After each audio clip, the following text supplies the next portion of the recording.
الله الرحمن الرحيم. الحمد لله رب العالمين، والصلاة والسلام على أشرف الأنبياء والمرسلين سيدنا وحبيبنا وشفيعنا مولانا محمد وآله وصحبه أجمعين.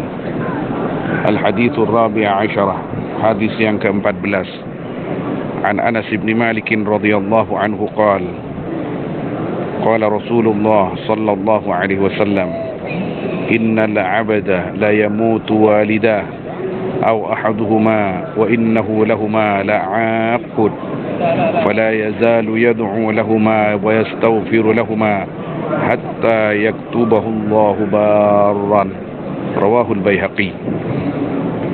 Innal abda, sesungguhnya seorang hamba, la yamutu walidah, yaitu sungguh mati siapa kedua orang tuanya abd, aw ahaduhuma, atau salah seorang dari keduanya, wa innahu lahuma la'aqud, dan sesungguhnya al-abd lahuma, kepada keduanya walidai, la'aqun, yaitu sungguh orang yang durhaka.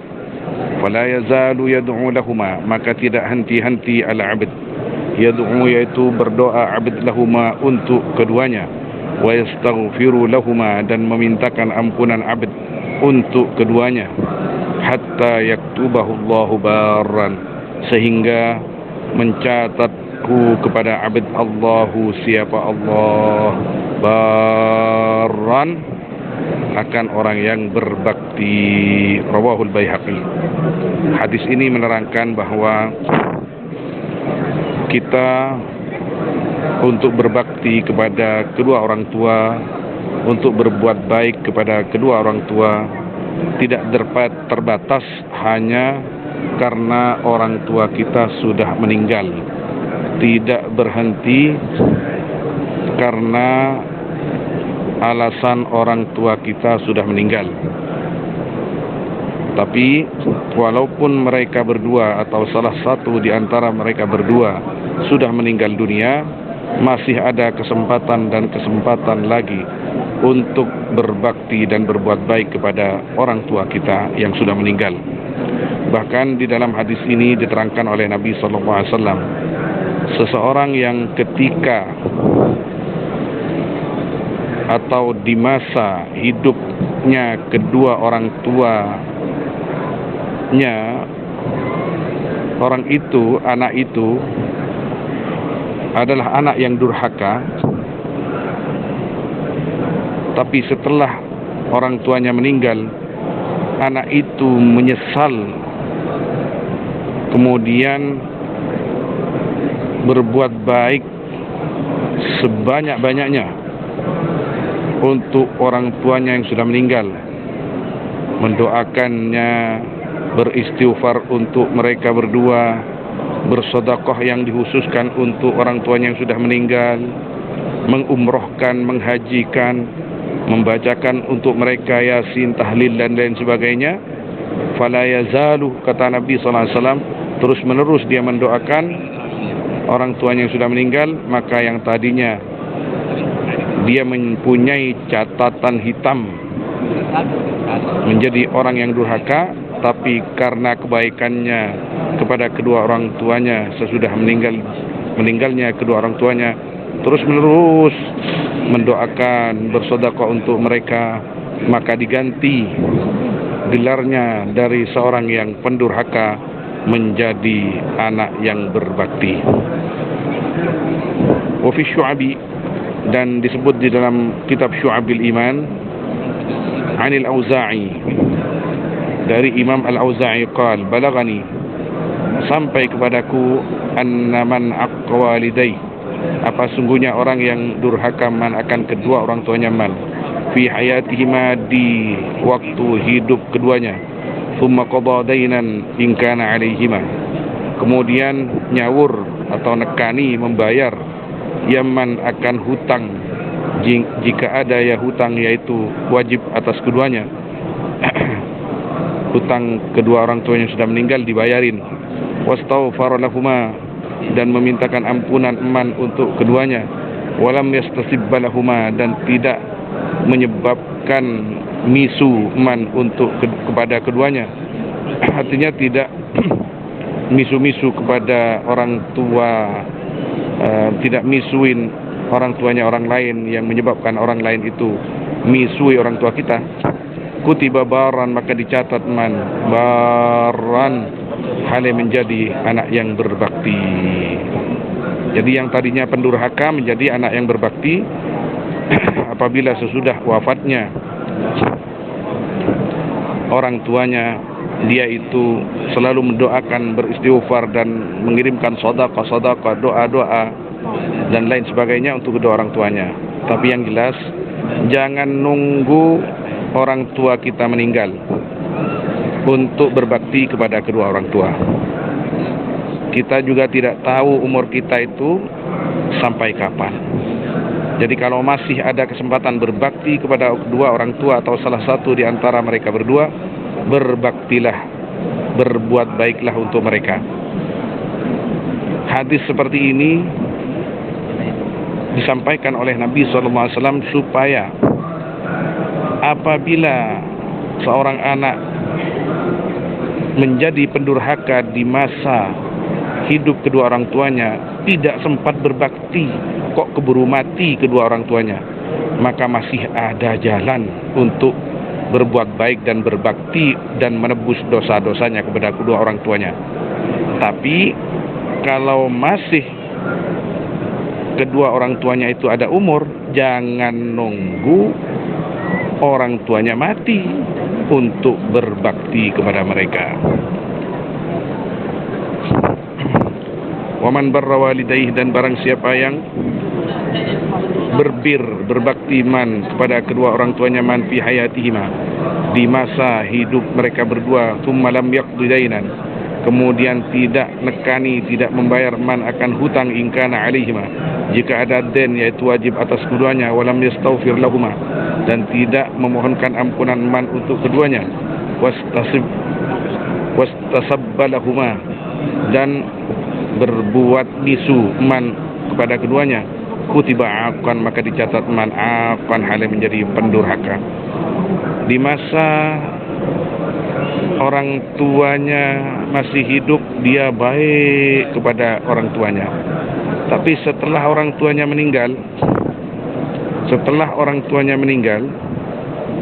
orang tuanya punya hutang, kok tidak dibayarin padahal mampu, maka dia adalah pendurhaka. Wa qala Sufyan bin Uyainah, lamma mata abi, ini ceritanya Al-Imam Sufyan bin Uyainah. Lamma mata abi, sesudah mati siapa ayahku, jaza'tu jaza'an syadida, maka terkejut aku dengan terkejut yang sangat. Fakuntu ati qabrahu fi kulli yawmin, maka ada aku, yaitu datang aku akan kuburnya walidi atau abi, fi kulli yawmin, di tiap hari. Tsumma inni qasartu an dalika masyaallah, kemudian sungguhnya aku, yaitu lalai aku daripada itu ziarah, yakni ita al-qabr, masyaallah, akan waktu yang berkehendak siapa Allah. Tsumma inni ataituhu yauman, kemudian sungguhnya aku, yaitu datang aku akan abi, yauman, di suatu hari, fa baina ana jalisun 'indal qabri, maka di waktu adapun aku, yaitu duduk di samping kubur, walabatni ainaya, maka menang atas aku apa kedua mataku, fanimtu, maka tidur aku, wa ra'aitu ka'anna qabra abi qad infaraja wa ka'annahu qa'idun fi qabri, maka melihat aku seakan-akan kubur ayahku, yaitu sungguh terbuka ya gabr, wa ka'annahu, dan seakan-akan ayahku, yaitu duduk di dalam kuburnya, mutawasyihan akfanahu, hale menyampingkan atau menselendangkan akan akfan. Akfan itu kain-kain kafannya ayahku.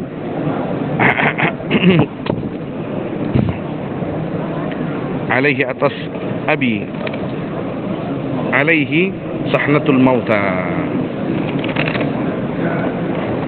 yang yaitu atas abi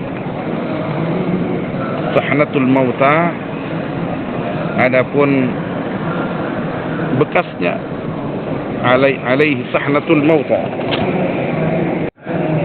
alaihi sahnatul mauta, yang yaitu atas abi, adapun tanda-tanda orang-orang yang mati, artinya ayahnya ada di antara orang-orang yang mati.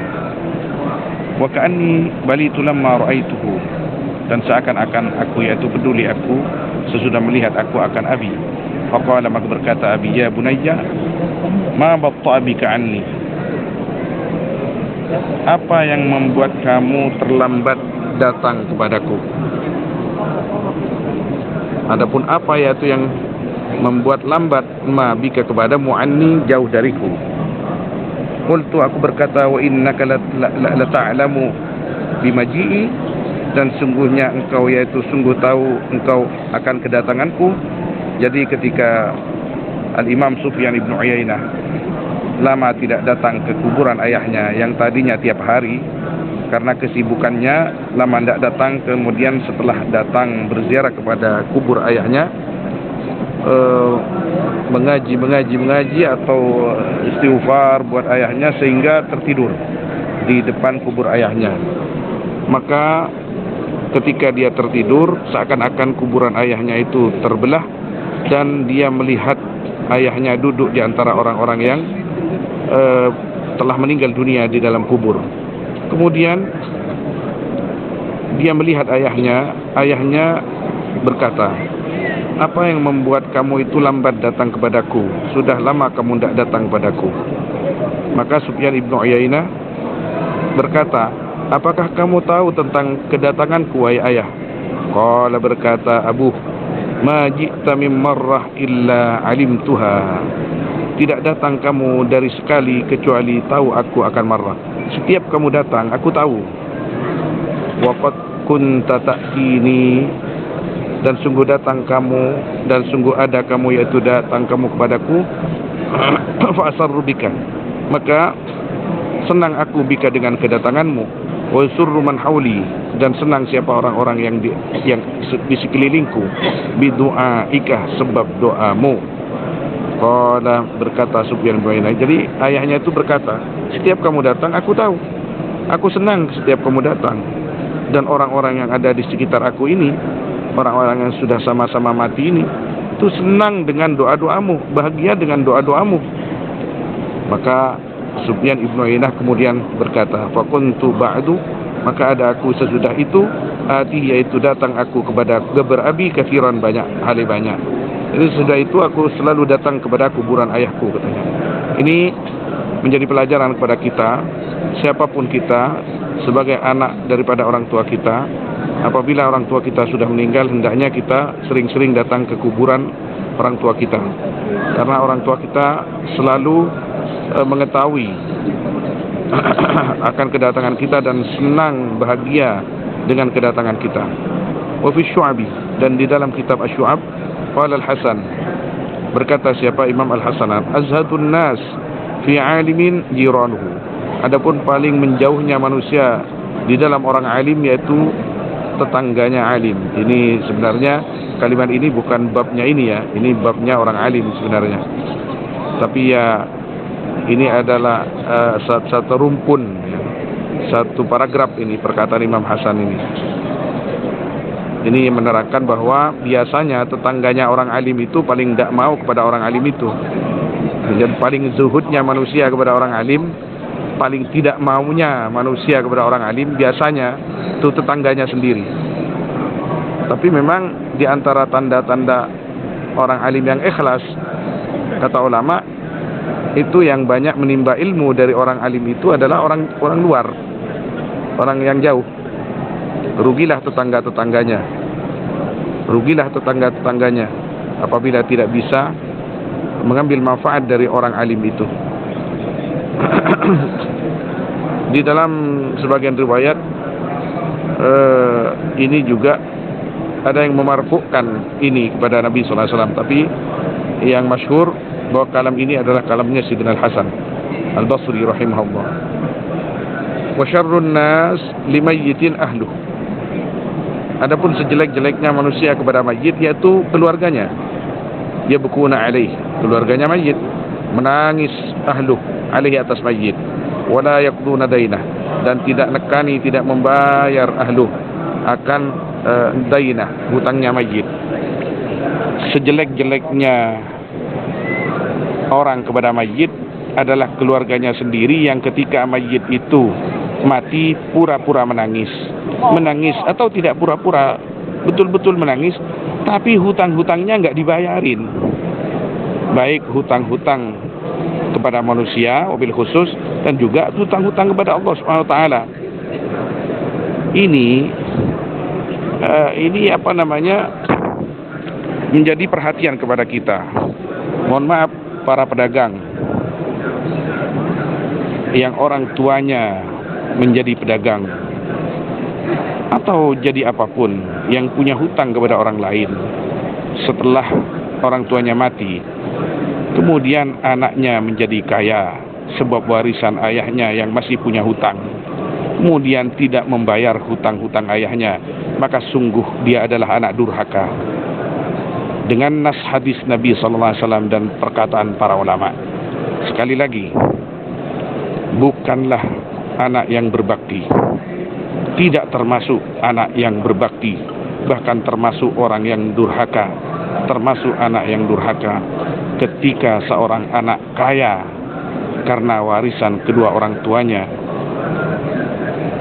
atau kaya dengan sendirinya tapi dia tidak mau membayarkan hutang orang tuanya yang sudah meninggal. Mudah-mudahan kita diselamatkan oleh Allah Subhanahu wa taala. Mudah-mudahan kita dicatat oleh Allah Subhanahu wa taala menjadi anak-anak yang berbakti kepada kedua orang tua kita, baik mereka masih hidup atau mereka sudah mati. Ini adalah peringatan yang sangat menohok kepada kita. Peringatan yang sangat harus kita ingat selalu. Carilah hutang orang tua kita. Jangan-jangan masih ada yang belum terbayarkan. Orang banyak enteng lalai masalah ini. Bahkan orang kaya sekalipun tidak peduli dengan hutang orang tuanya yang sudah mati. Bahkan kadang-kadang yang dimakan dan dinikmati adalah warisan dari orang tuanya, tapi dia tidak peduli akan hutang orang tuanya. Durhakalah dia. Na'udzubillah, tsumma na'udzubillah. Dia berbahagia di atas siksa orang tuanya. Na'udzubillah, tsumma na'udzubillah. Sallallahu alaihi wasallam ala sayyidina Muhammad wa alihi wa sahbihi ajma'in. Walhamdulillahi rabbil alamin.